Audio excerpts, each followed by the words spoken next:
I'll be supporting this legislation today, but we need to be mindful that this is just a step and not the solution. We've been here for 3 months. We have not yet taken up the issue of pension forfeiture. We have 3 months to go in session. And in order for us to get it on the ballot for 2018, we need to pass this House and as well as the next incoming legislature.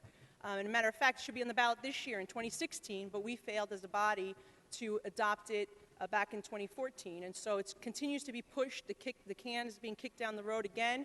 If we don't pass it this year, we're looking at 2020 now.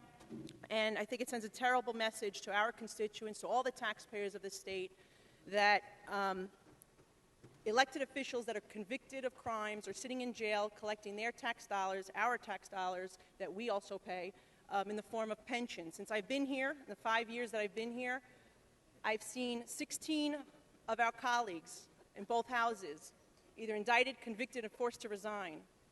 And so I think that's the first critical step that we need to take following this legislation. The taxpayers deserve to have a voice on this issue. We have to make sure that this gets on the ballot in 2018.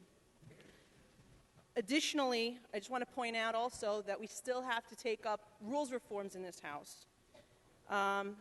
Limiting the power of the Speaker, placing term limits on leadership, equal staffing allocations for all the members so we're not beholden to someone else to make sure we get more money for staff or for our office or for discretionary funds.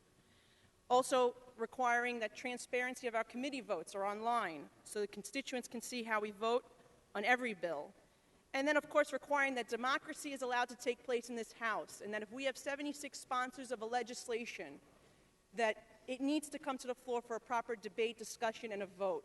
We shouldn't allow one person to have the power to prevent legislation that is supported in a bipartisan effort that has 76 sponsors to not come to the floor for a vote.